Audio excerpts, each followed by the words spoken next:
Hey everybody, how are you? I'm doing good. Welcome back to a video with Brooklyn Babe 66. I hope you all had a marvelous Monday. I'm sitting here and I wanted to come back and just touch bases with you all. This is my official 8th day being laid off from my job of 22 years and how I'm handling it.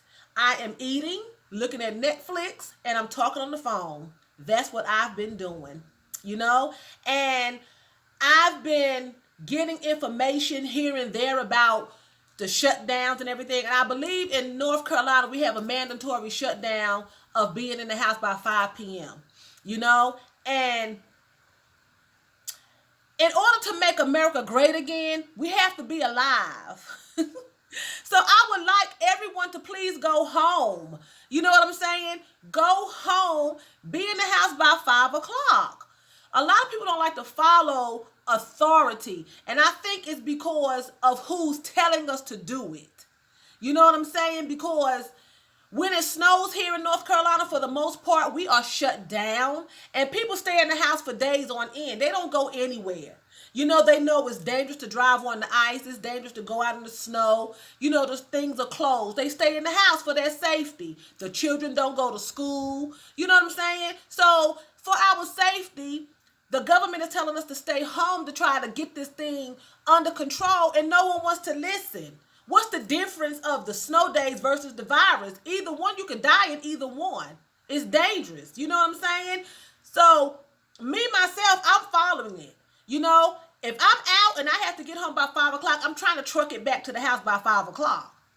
You know, I want it to go back to normalcy as soon as possible, which I don't think it would ever be normal again. I think that this is the beginning of something else.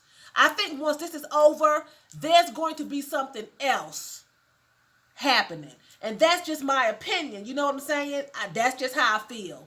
But I've been watching Netflix, talking on the phone, and eating. That's all I've been doing. So today I watched A Fall from Grace, a Tyler Perry flick. And you know, normally his movies are always about, you know, church and cheating, and you know, you forgive and you go to church, you get saved, and we all live happily ever after. And we all know that's not the reality. Most people that get cheated on, you don't go to church and make it all right. You know what I'm saying? So anyway, this one wasn't like that. This was about a woman whose husband cheated on her. Okay. He gets married again, and she's lonely, and she just working, you know, and she is afraid to fall in love, you know. And how many of us have done that? You come out of a bad relationship and you think everyone is like your ex. You know, we don't give the next person a chance because we think that everyone is like our ex. So you wind up being by yourself and afraid to move on. That's what was going on with her. So her best friend, played by Felicia Rashad, introduces her to a so-called makeshift artist. Okay? She meets him, he hounds her, he hunts her down, he pursues her, and she falls in love with him. And they have this beautiful wedding, they get married, you know, and everything is bliss. Well, soon after, she finds out that her bank account is being investigated for embezzlement, monies is missing. Her house that was paid off for 4 years on her own, all of a sudden it's in foreclosure almost. The payments are behind. She don't know where the payments are coming from. And then she goes home to find her husband in the bed with another woman, and he invites her to join in. Well, he antagonizes her. Anyway, she busts his homeboy upside his head with a baseball bat down to the white meat. Okay? Tore his head up. And I was like, hit him, beat him. That's what I was in. I was beat him, just eating eating my Applejack cereal and telling her to beat his ASS. You know what I'm saying? So she knocked his tail out, calls her best friend Felicia Rashad, and Felicia goes over there, and anyway, to make a long story short, come to find out, Felicia Rashad has set her up with this man. This man was her best friend's son, and they were scamming her the whole time. Had her pretended that he was murdered to send her to prison so they could take her house. In the basement, they had all these old women in the basement. They had locked them up in the basement in shackles and had done took their social security checks. I was like,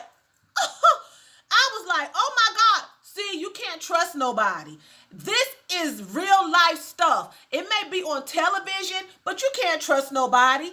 Don't be telling your friends all your business. Don't be letting them all up in your house and telling them all your personal stuff, because people will set your tail up. You can't trust nobody. I'm sorry. It may be a movie, but it's based on real life. This happens. It's not fictional. It happens. My mother had a friend she used to work with. She's dead now, the woman, but she was married, had a husband, had 2 kids, had a house, a good job, and everything. Had a best friend who was always around.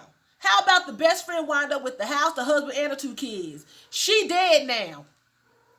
She wound up dying. Had to move back home with her parents and wind up on drugs and wind up dying from cancer. He done got the best friend and got the kids and the house. Took it right out from under her. You have to move in silence. Don't have everybody in your house. Don't be telling all your business. This woman had confided in Felicia Rashad. This woman had all her information, all her access to everything. Gave it to her son. Never told this woman that she had a son. Her and her son was scamming women. He was the gigolo, and Felicia Rashad was the mastermind behind it. Cicely Tyson played in it too. She was scammed as well. But I mean, like, that fall from grace, because the woman's name was Grace. The victim name was Grace. It was awful, but it's also tied to real life. Don't tell everybody your business. Don't be having your best friends all up in your house. You know what I'm saying? Even if you don't have a spouse, don't be having just people all up in your mix, because people will set you up, and before you know it, you will be, in a mess.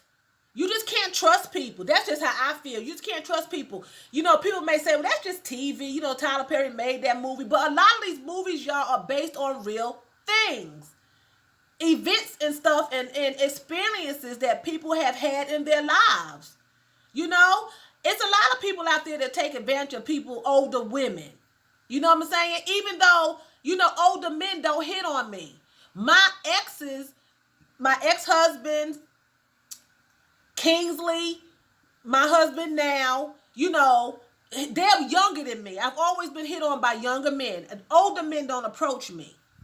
But one thing about Brooklyn Babe, that's exactly what it's all about. Brooklyn, honey. I am smart. I am street smart. You can't get over on me. You may think you're getting over on me. You may think you're manipulating me, but you're not manipulating Brooklyn. Brooklyn do what she want to do. If Brooklyn want to help you, guess what? Brooklyn helping you because she want to help you. You ain't made me do a god doggone thing. How about that?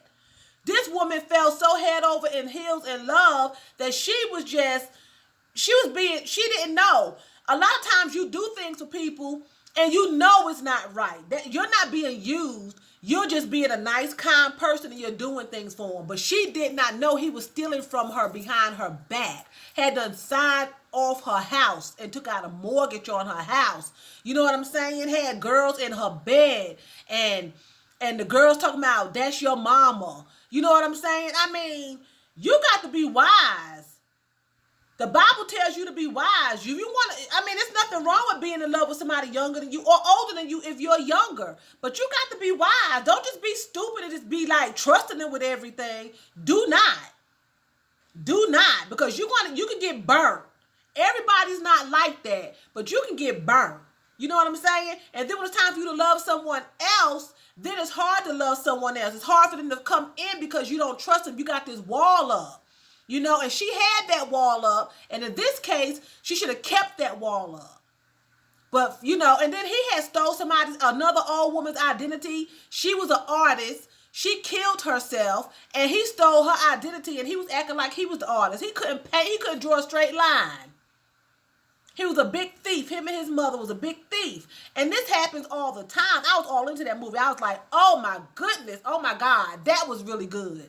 Then after that went off, y'all, I watched a horror movie called The Girl Next Door. It was about a sadistic family abusing these kids, you know what I'm saying? So that's what I've been doing. I've been looking at TV, something that I don't normally do. This is something that I don't normally do. Normally I'm working 12 hours a day and I don't get to watch television. I'm always at work. You know what I'm saying? So I don't get to do this. So I'm enjoying it. I'm not going to say that I'm not enjoying it, because I am. And besides trying to still apply for unemployment, which is another story in itself, it's a nightmare.